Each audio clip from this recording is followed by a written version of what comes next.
today we're making crazy delicious, crazy yummy, crazy indulgent butter chicken masala. This chicken recipe is one that you will keep forever. It's so delicious, so yummy, and everyone will love it. It does require a few steps, but I've laid out the process quite easily for you to follow. I hope you do try this delicious recipe for butter chicken. So let's get started.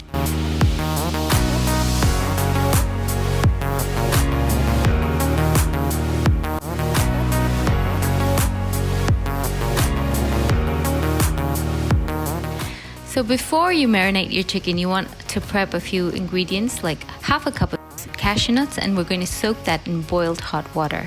We're also going to take half a cup of thick yogurt and hang this in a muslin cloth or cheesecloth for about 15 minutes to get hung yogurt. After you've done that, you can marinate the chicken. We have 1 kilogram of chicken cut into medium-sized pieces. These are bone-in, skinless pieces. To marinate the chicken, we need 8 teaspoons of ginger garlic paste. That's equal proportions of fresh ginger and garlic that has been ground to a paste with little or no water. So that's 8 teaspoons. We're also going to add salt to taste, about 1 teaspoon for this amount of chicken. Rub this well into those chicken pieces. And the next step is we need some Kashmiri red chili powder. This is milder in heat but vibrant in color, 3 tablespoons. Add just a little bit of water to make a nice thick paste. It shouldn't be watery, it should be nice and thick like this. With this paste, we're going to coat the chicken pieces. Make sure all the pieces are coated thoroughly, and then we're going to marinate this for 10 minutes. By now, the hung yogurt is thickened and the whey has separated. We're going to take each piece of the marinated chicken and coat it with the thick yogurt. Make sure that you coat each piece really well with this yogurt. Once you've done this, we're going to set this aside again to marinate for another 15 to 30 minutes. In the same bowl that we used to make that chili paste earlier, we're going to add another tablespoon of the Kashmiri chili powder and just make a little extra paste, adding a little water again, not too runny, and set that aside for later. Now the next step in preparation is chopping the onions and tomato. You need 2 sets of onion and tomato. So for the first set, we have 2 large onions and 1 large tomato. These are red onions and nice plump and ripe tomatoes. And for the second set, we have 2 medium-sized tomatoes and 2 medium-sized onions.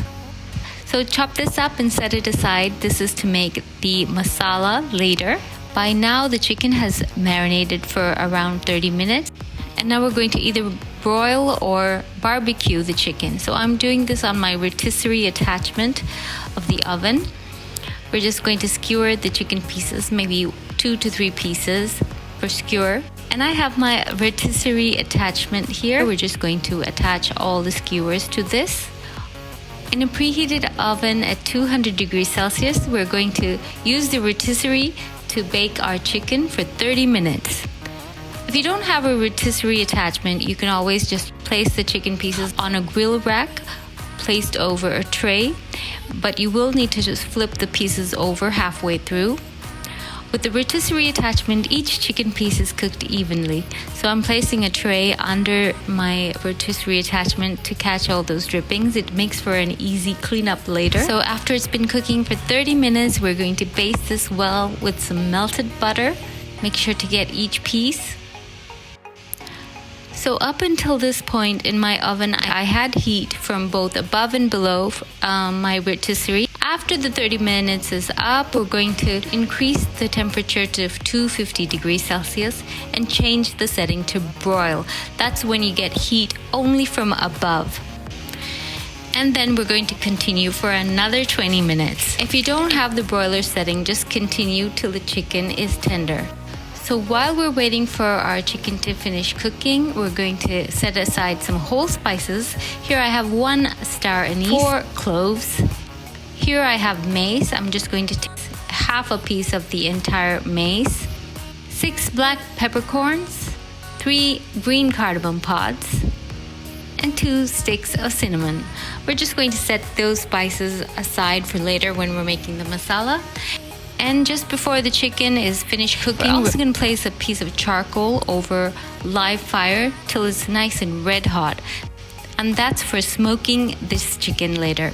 And by the way, if you're cooking this chicken on your barbecue, you can just skip the smoking step. So to smoke the chicken, we're going to place all the pieces in a plate like this.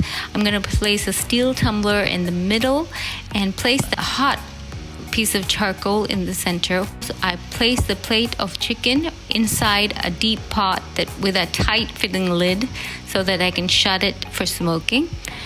Pour a little bit of oil over the charcoal and it begins to produce a strong smoke.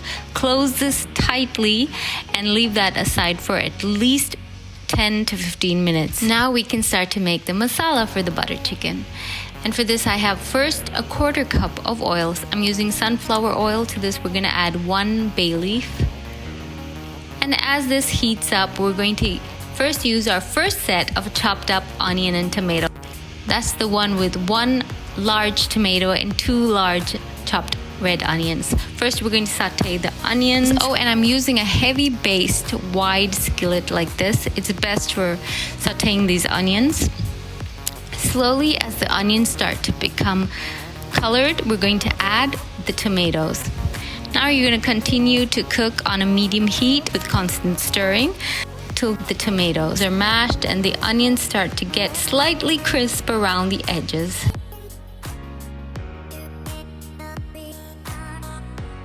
So now it's reduced in volume, as you can see, and the onions are starting to get a little crisp around the edges. We're going to add 1 teaspoon of turmeric powder at this point. And this is ready. We're going to leave this to cool off. So this we're actually going to grind to a paste later. So just leave it to cool off before you do that. And clean the pan and then start over again with the next set. That's the second set of tomatoes and onions. 2 medium onions, just saute till slightly softened, and add the 2 medium tomatoes. In this case, we're just going to saute this till the tomatoes are nice and mashed and you get a nice roasted onion and tomato mixture. Set that aside to cool off as well. By now, the first set of onion tomato with the bay leaf has cooled off. Remove the bay leaf and then we're going to add it to a small grinder. Don't add any water and we're going to grind this to a paste. So I've ground this to a paste. We can just set that aside, and our cashews are also nicely soaked by now. Remove this from the water and also grind this to a nice smooth paste. Once again, we wiped the pan clean and added another 4 tablespoons of oil. As it heats up, we're going to add the whole spices that we set aside earlier. Just add the spices and allow them to start popping. To this, add 2 teaspoons of ginger and garlic paste. Mix this quickly till the raw smell of the ginger and garlic is gone, but make sure it doesn't turn brown. And here we can add the roasted tomato and onions. So saute everything together really well.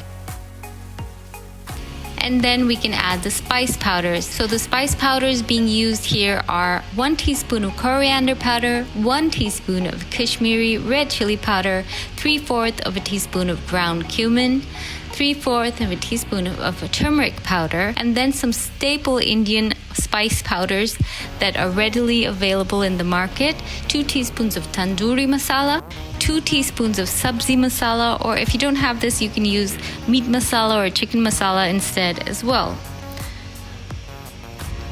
And we're also going to add 1 teaspoon of nice Indian garam masala.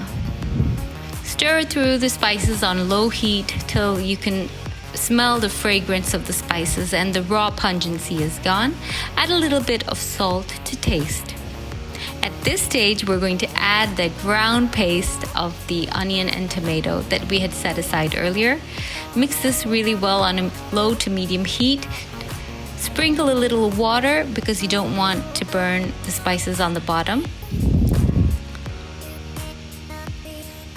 Stir this well till it's mixed through. At this stage, we can add Kashmiri red chili paste that we had prepared and set aside.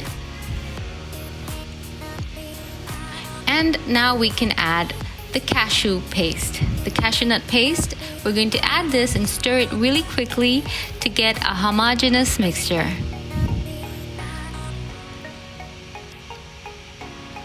Once it's thoroughly mixed, you can see that the oil is starting to separate.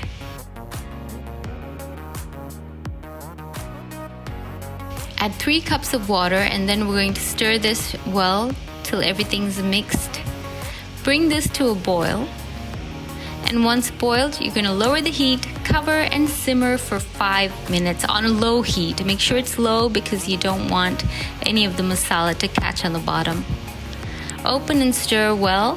At this stage, we're cooking on a low flame. Add a little bit of salt to taste again, and now we can add our chicken that has been cooked and smoked. We're going to add this. Just stir it into that lovely sauce and cover again and simmer briefly.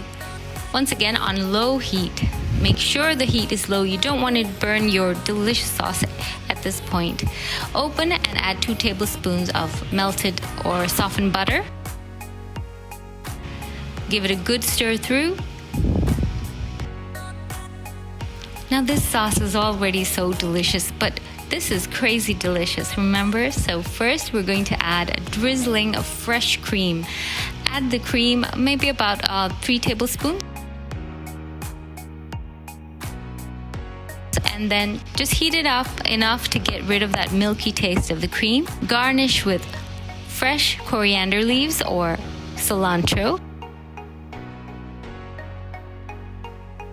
And now we're going to torch the pieces of chicken that stick above that delicious sauce so that they're slightly charred. If you don't have a kitchen torch, you can always place this again under the broiler on a high heat till the chicken pieces are slightly charred, and you get the same effect.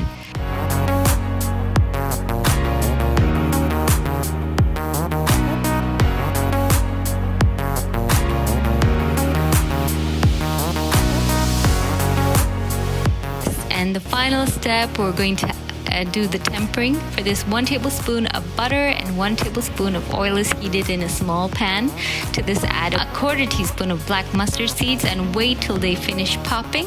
To this, add a 1/4 teaspoon of cumin seeds, 2 mild dried red chilies, and a handful of curry leaves. We're also going to add 2 to 3 teaspoons of finely chopped garlic or minced garlic, and you want to keep stirring this till the garlic is nice and fried crispy without turning black. That's very important. Once it's golden brown, you want to add all these tempering ingredients over that lovely butter chicken masala.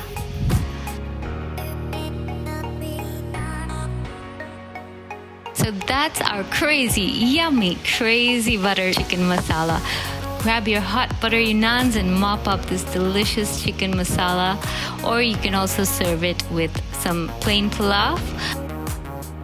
It's just to die for delicious. I hope you do try this delicious recipe, and if you have any of the masala left over, you can always add a little bit of paneer pieces in it and reheat it again, and you end up with another dish the next day. I really hope you enjoyed this recipe, and I hope you try it out at home and let me know the results. If you haven't subscribed to my channel, please do so. I have a lot more recipes coming. Recipes from everywhere, recipes for everyone. Thank you so much for watching. Bye.